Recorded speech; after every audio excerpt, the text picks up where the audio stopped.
Hey, what's up, guys?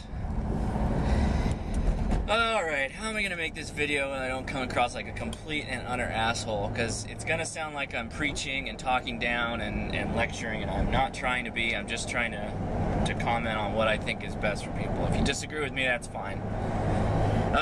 This is a video response to Digital. Digital, I watched your most recent video on bankruptcy and all that goes into that. And I didn't see the first one. I've got to go back and watch it, but I'm driving home and I figured I just need to talk out what I'm thinking, because there's a lot of things in there that I personally I don't agree with. Before I go any further, I'd like to make a recommendation to anybody who's having financial problems. Anyone who's having financial problems. Look up a guy named Dave Ramsey, okay? Dave Ramsey has a nationally syndicated radio talk show and runs a show online where he talks about getting people debt-free. He believes that all debt in all forms is a bad thing, okay? Some disagree with him. People like Robert Kiyosaki, the rich dad, poor dad guy. Robert Kiyosaki disagrees with him, but they disagree at the end of the spectrum when they're talking about people who are financially stable and financially independent and how they use debt to quickly make money. Okay, that's not what we're talking about here. We're talking about people who are bad off, okay? Now, I think we can make an agreement that for people who are hurting and having a hard time making ends meet, debt is a bad thing. We just get that out of the way right now. Not having debt that you pay off sooner, not finding out where you gotta rent a center where you can get a thing you're looking for and you try and get the price of the thing you're looking for to be close to the same as what it retails for. None of it. None of it is good. All of it is bad. Having debt, car debt, credit card debt, whatever debt for people that are hurting is a bad thing. Let's just get that out of the way right now. Okay. The best thing people can do if they want to get out of debt and stay out of debt is stop consuming. Stop buying and paying for things that you don't need. You think you need them, but you don't need them. Your cell phones, smartphones in particular that have data plans, get rid of them, sell them. Your internet, if you don't have an actual need to have internet, get rid of it. If you don't have a need to have cable television, get rid of cable television. That's $100 a month that's going down the drain, okay? You don't need it. What else don't you need? You don't need a car payment. You don't need a car with a car payment. You may think you do, but you don't. What you need is you need to save your money at somehow getting rid of all the things you're consuming, save your money, and buy a beater car to get around. And until you get that beater car that you can drive, you ride a bike, you walk, you take public transportation. What I'm saying to people, I'm assuming, is just like completely foreign. And you're probably looking at me cross-eyed like, you don't know, you're driving a sports car, you're da-da-da-da-da-da-da-da. I got it. You can level that argument against me. And maybe it's not feasible for you to take public transportation, but that doesn't mean the rest of my points aren't sound. You shouldn't have cable television. You shouldn't have a smartphone. Now, here's where my rubber meets the road. The biggest thing you can do to save money and help make ends meet so you can conquer your debt is adjust the food that you eat. I got a challenge. My wife and I were challenged because she's a blogger and she blogs something about the increasing rates of food stamps and how much people get for themselves and their children a day to eat. At one time, years and years ago, $5 a day was all they gave you. And she made a blog post about it, and somebody replied back saying $5 a day is not enough to live on, so on and so forth. So we gave ourselves this challenge to live for over a month with less than $3 a day for each of us to eat all day long. Okay? We were so successful at it that we were able to eat for less than $2.50 a day, I believe is the number we hit. And that is eating good food. Food that is better for you than most of the crap most Americans eat day in and day out at the fast food, wherever. You're talking $2.50 a day to feed each individual of your family with good home-cooked food. Now, do you have to learn how to cook some home-cooked food? Yes. Is the food complicated that we made? Not at all.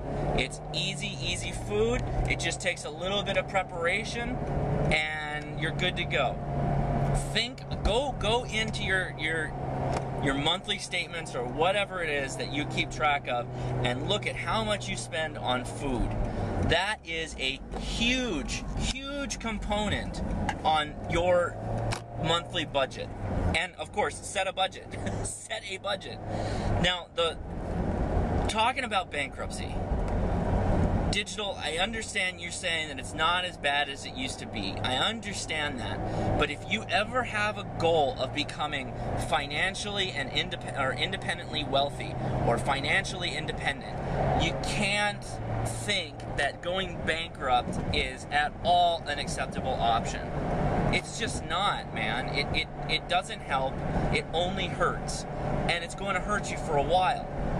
If you don't care about those kind of things and you want to keep doing the rat race with people, that's fine. You can do that. But man, I don't know. What's some of those things that you talked about? So the car thing. All right, we got to talk about the car thing. You can buy like all kinds of Japanese imports from the 90s for less than $5,000, and they're good cars. They require very little maintenance. They don't take a lot to keep them going, and you don't have to be a gearhead to know how to fix them. You don't have to go and get a loan. You don't have to go into debt. You don't have to do any of that stuff to get these cars. And like I said, they're good, fine cars. You don't need a 2008. You don't even need anything off of a lot. You can buy off of a private sale. If you're not comfortable in working on looking at cars and you think that it might be a lemon car, go get a mechanic to look at it. Just because you buy a car off a lot, that doesn't mean it's actually in good working order either. You should still sometimes have a mechanic look at it. Now, with that said too, let's talk about the thing, renting furniture. I don't even know why you'd rent furniture. What is it? What is the point of renting furniture? Are you trying to appeal at, or appear as though you're something you're not? Not you digital, I'm saying the people who rent furniture. I never understood this.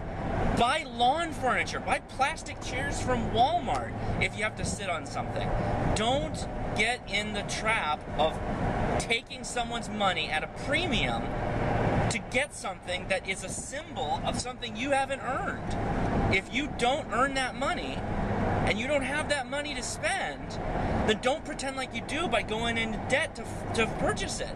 It's a fundamental mind change that you have to go through. You have to change the way you actually think about money. If you have not earned these things, these cars, this Xbox, this furniture, whatever, then you shouldn't be buying it. You're in this situation of financial problems because you're living beyond your means.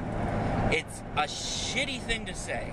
It's shitty, and I sound like a complete asshole. I know how it's coming across, but that's the state of it. You didn't get in this situation, again, not you digital, anybody in this situation, because of like just really bad luck. You got in this situation because you didn't have a buffer of money saved in your account. You didn't have the ability to fix your problems, and you're living paycheck to paycheck. That's how these things happen. And you get in the trappings of, well, I've got to have a phone, and I've got to have the internet, and I got to have a nice TV, and I got a bunch of people who, you know, they live off of paycheck loans, where they take out paycheck loan after paycheck loan on the same goddamn paycheck.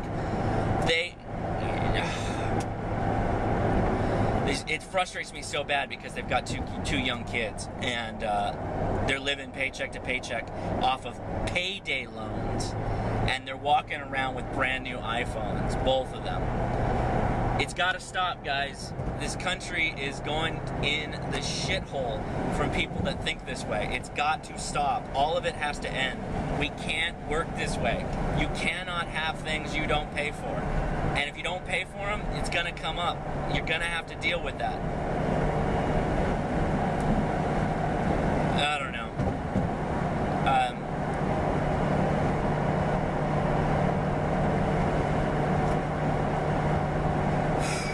Just pull back, man. Throttle down, pull back, and get a budget and cut everything out that you don't need.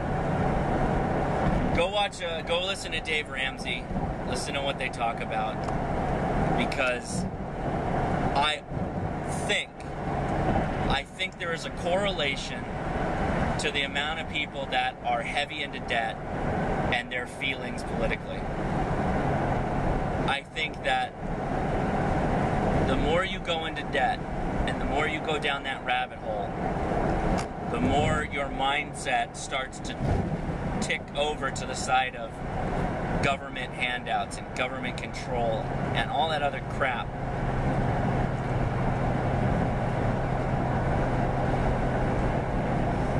Oh, digital. I know I look like a complete asshole, but I don't know what else to say. Alright, see ya. I thought of something else. We got a bit of a difference on what value credit cards have versus an auto loan. Here's the thing. Okay, let's talk this out. I have a 30%. I've got bad credit. I don't have bad credit, but I'm saying if I did have bad credit, and I've got two options to repair my credit. I'm either going to get a credit card or I'm going to get an auto loan. Now, yes, you can get an auto loan that's 30% interest rate, sure. And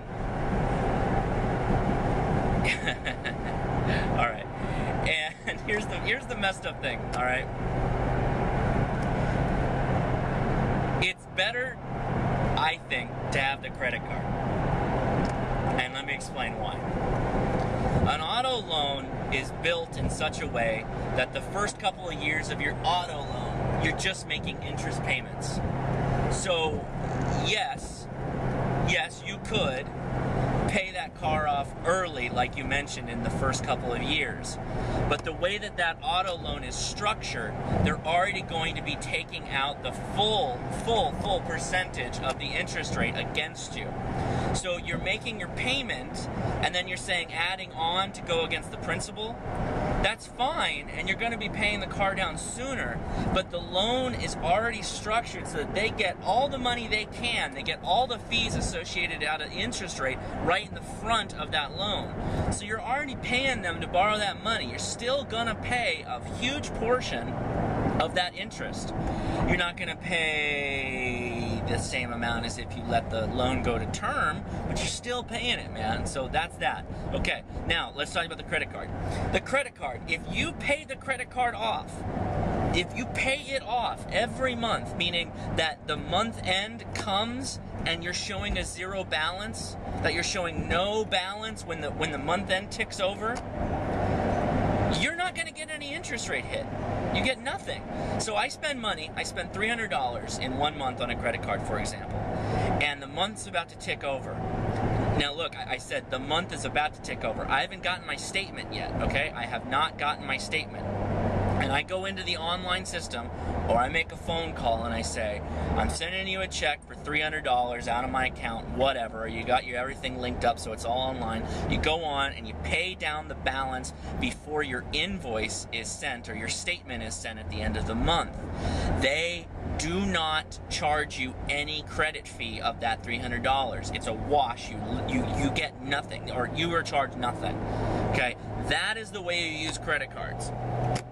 That allows you to have a credit card that, for example, pays you some kind of percentage rate back. Say you get a Discover card, for example. Discover card's a pretty good card to have because you can't use it all over the place, and they pay you interest back on some of your purchases.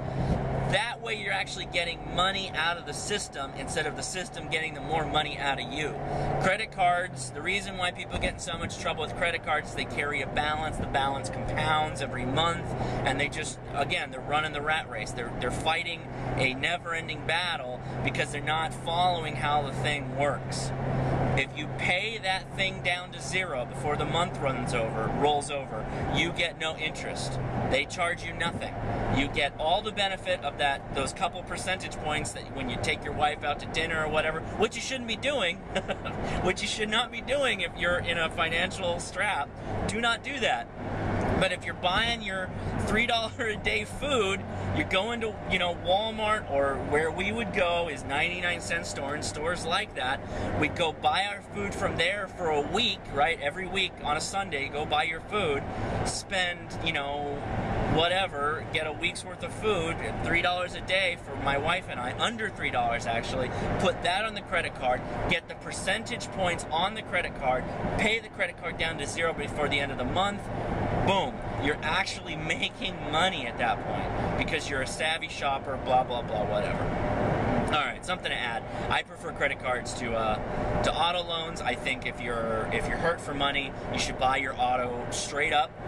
You should pay for the car straight up with cash, haggle a person down with the power of the dollar bill, and then if it goes down on you, you have to have $1,000 in your bank account at all times for the oh shit fund.